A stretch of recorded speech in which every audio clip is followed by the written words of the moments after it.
Mesdames et messieurs, membres des équipes pédagogiques des écoles de la zone d'intervention de LPT, et particulièrement chères enseignantes et enseignants titulaires des classes de CP, nous voudrions par ce message partager avec vous quelques éléments d'information liés aux stratégies de rattrapage prévues pour le CP pour l'année 2020-2021.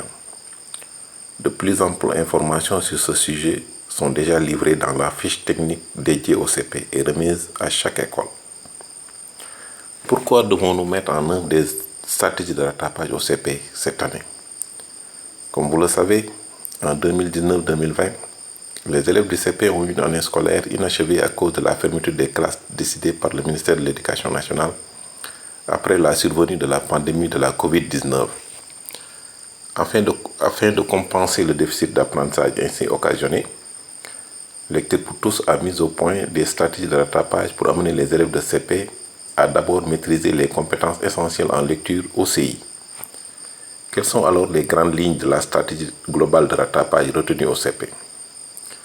Les élèves de CP doivent d'abord maîtriser les contenus non abordés au CI, ce qui veut dire que les premières semaines de l'année seront dédiées aux enseignements apprentissages du CI, avec des activités allant de l'étude des lettres, de l'alphabet, à la lecture dans les livrets décodables gradués des niveaux 1 et 2, en passant par l'étude des correspondances entre les formes écrites des lettres et les bruits au son qu'elles font. Après ce premier moment de rattrapage qui va durer 12 semaines, les contenus du programme normal de CP seront abordés.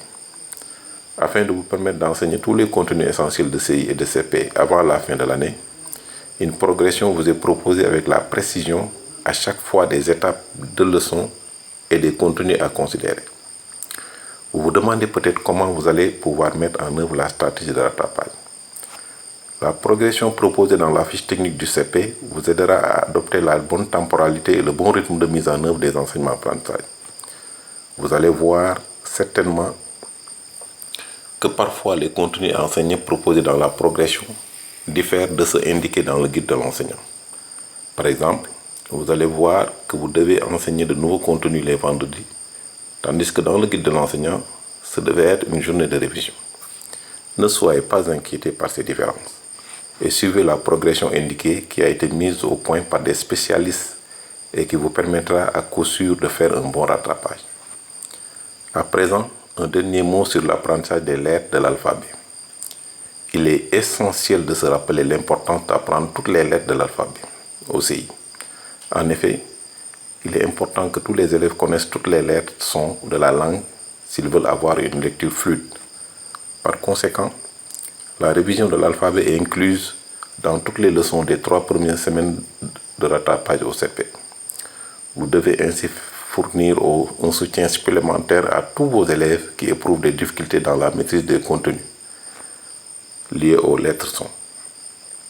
Pour conclure, une bonne mise en œuvre des indications données dans la fiche technique que nous vous recommandons de lire attentivement vous permettra de livrer un enseignement de qualité pouvant permettre à vos élèves d'avoir le niveau attendu en fin CP afin de bien aborder les évaluations finales des grades. Bon courage et bonne formation à tous.